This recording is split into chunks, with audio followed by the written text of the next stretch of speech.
안녕하세요. 이현우 작가입니다. 지금 부동산 가격이 하락을 하면서 부동산 시장의 정상화가 진행이 되고 있습니다. 하지만 정부에서는 부동산 가격 하락을 막으려고 결국에는 미분양 매입 계획을 구체적으로 발표를 했습니다. 한국토지주택공사에서 4월 17일 날 26,000호 매입을 발표했어요. 추진하겠다고. 결국에는 돈을 투입을 해서 건설사들과 이 투기꾼들 배를 불려주겠다는 겁니다. 이제 언론에서는 이런 내용이 잘 안 나오고 있어요. 왜냐면은 이제 사람들이 많이 화낼 거잖아요. 그리고 더 중요한 거는 이번에 어물쩍 넘어가서 26,000이 결국에는 4만이 되고 4만이 나중엔 다 사주겠다. 지금 이러려고 하는 거거든요. 그러니까 오늘 영상은 이제 꼭 보시고 다른 분들에게 전달해 주시기 바랍니다. 이 내용을 알고 사람들이 좀 막 이야기를 해야지 결국에는 이게 뭐 정지가 되거나 굉장히 축소가 될 수가 있거든요. 결국에는 여러분들이 피땀 흘린 돈이 여기 들어가는 겁니다. 그래서 오늘은 이 발표 자료 안에 이게 왜 투기꾼들을 위한 정책인지 이거를 알아보고 또 이거 왜 해주면 안 되는지 이것도 같이 알아보도록 하겠습니다. 매입 과정을 살펴보도록 하겠습니다. 매입을 하는데 당연히 그냥 하면 안 되는 거죠. 단계별로 검증을 밟아서 매입해준다고 합니다. 이렇게 들으니까 굉장히 합리적인 것처럼 보이는데요. 결국에는 이제 서로 다 나눠 먹겠다는 이야기입니다. 합리적이라면 이걸 하면 안 되죠. 그쵸? 한국감정평가사 협회 이제 외주를 주고 LH가 이걸 확인하고 한국부동산원에서 또 확인을 하고 국토부에서도 확인을 하고 이런 식으로 가는데 결국에는 나눠 먹기가 되겠죠. 건설사들한테 리베이트 받을 가능성도 많고 이거 정부 기관끼리 서로 감시해야 되는 게 아니라 이 외부 기관들 이런 걸 감시기관을 둬야 돼요. 결국에는 자기네들끼리 해먹을 거거든요. 계약도 수의계약 내가 이 업체와 하겠다 이런 식으로 계약을 해가지고 막 몇백억씩 막 빼돌리고 이렇게 된다는 거잖아요. 지금 이 과정이 절대로 투명하지가 않습니다. 이게 나눠 먹겠다는 도둑놈 심보들입니다. 뭐 이게 첫 번째고 두 번째는 분양가가 문제인데 제가 얼마 전에 미분양이 쌓여도 분양가가 상승하는 이유에 대해서 말씀을 드렸습니다. 분양가를 막 평당 3천만 원대 이렇게 받고 있어요. 분양가를 올려서 뭐 하는 거다? 정부에서 매입을 하는 건데 이거는 2008년 이명박 정부 때도 분명히 이렇게 했거든요. 미분양 대책이라고 해가지고 미분양 주택을 매입해준다 발표를 했어요. 이때도 절묘하게 2008년에 분양가가 최고로 올라갔어요. 결국에는 한 번 해서 재미를 봤으니까 또 한 번 더 하는 거예요. 이렇게 빼먹고 저렇게 빼먹고 다 빼먹을 생각이라는 거예요. 지금 미분양 주택 매입을 발표할 때가 아닙니다. 어떻게 보면 전세 사기 피해자를 먼저 도와줘야 되지 않나요? 지금 국토부라든지 뭐 LH 이런 데에서 전세 사기 피해자들 지원을 받았다 아니면은 뭐 정책을 어떻게 발표할 것이다 뭐 이런 뉴스 들어보신 적 있나요? 그냥 없습니다. 힘없는 서민들 그리고 선량한 시민들 피해를 입어도 전혀 관심이 없어요. 뭐에 관심이 있는 거예요 지금? 미분양 주택 매입하면서 어떻게든지 한몫 잡아보려고 몇십억 몇백억씩 막 벌어보려고 지금 이 준비를 하고 있는 거예요. 지금 전세 사기 피해자들이 세상을 등지고 있어요. 그리고 이런 사람들이 지금 한두 명이 아닙니다. 지금 이분들을 구하는 그런 정책들, 투기꾼들이라든지 건축 사기꾼들, 뭐 빌라 사기꾼들, 왕이라고 이름을 붙이지 마세요. 그냥 사기꾼이에요. 그런 사기꾼들 어떻게 처벌할지 이런 걸 논의해야 되는데 전혀 그렇지 않습니다. 그리고 이 정책이 투기꾼들과 건설사들을 위한 정책인지 이제 그런 자료가 있거든요. 이걸 살펴보면은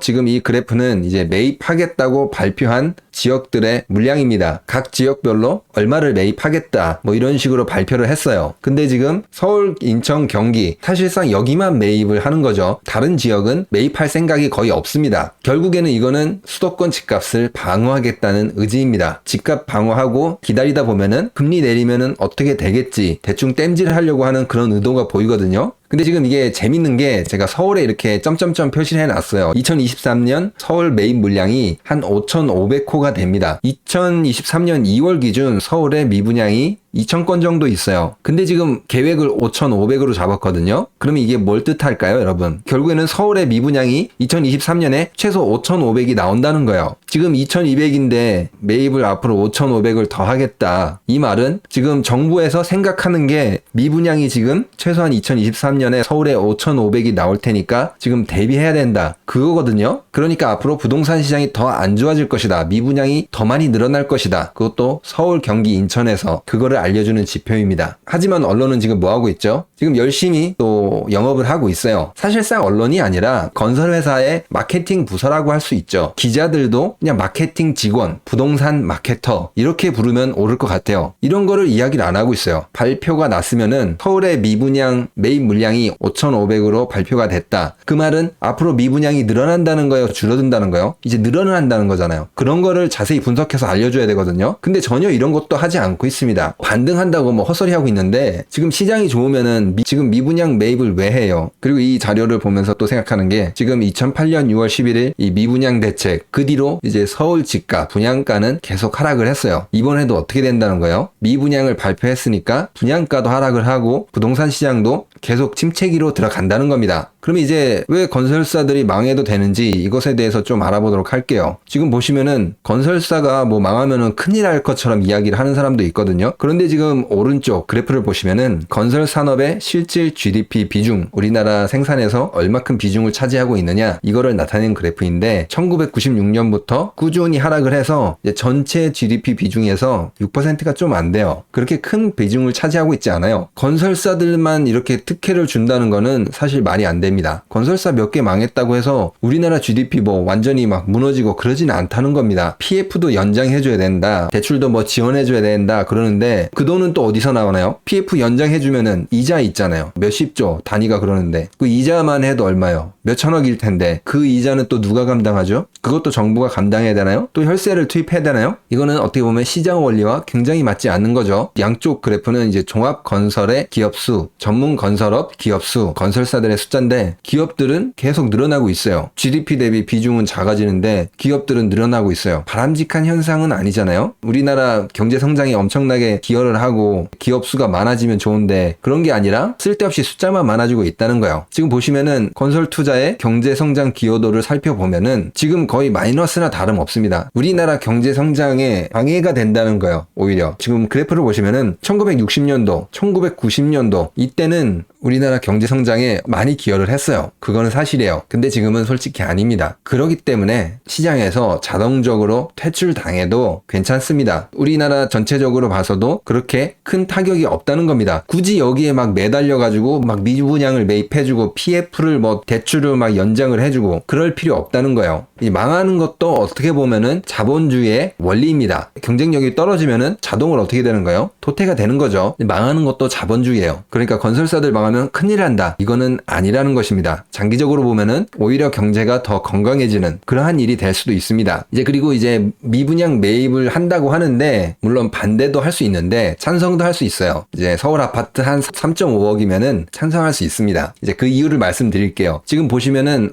이분이 김헌동 서울주택공사 SH공사의 사장이신데 이분이 서울의 아파트 3.5억이면 충분하다 이렇게 이야기를 했어요. 뭐 얼마 안 됐어요. 한 2, 3주 전이니까 지금 이분이 그래서 원가표를 뭐 공개를 했는데 서울에 지금 마곡에 있는 건설을 했다고 해요. 보시면은 분양가가 1,200만 원 평당 이렇게 했어도 수익이 30% 이렇게 남았다고 해요. 전용 면적 84제곱미터 이거를 6억 7,500 팔았는데 여기에 원가가 한 4억 7천만 원 정도 됐다고 해요. 그래서 2억 2천만 원 정도 수익을 봤다고 합니다. 그러니까 좀 이렇게 지금 매입한다는 뉴스 굉장히 화가 나실 수도 있는데 만일 매입을 한다면은 한 30% 정도 할인해서 매입한다고 하는데 그게 아니라 이것을 기준으로 분양가 1,000만 원 안 되게 원가 이하로도 매입해야 됩니다. 죽는 사람 살려주는데 원가 이하로 매입할 수 있잖아요. 70% 정도 할인을 해서 매입을 한다면은 매입할 수도 있겠다. 이거 고려는 해볼 수 있죠. 오늘 영상은 여기서 마치도록 하겠습니다. 구독과 좋아요, 알람 설정, 그리고 응원의 댓글은 영상을 만드는데 많은 힘이 됩니다. 감사합니다.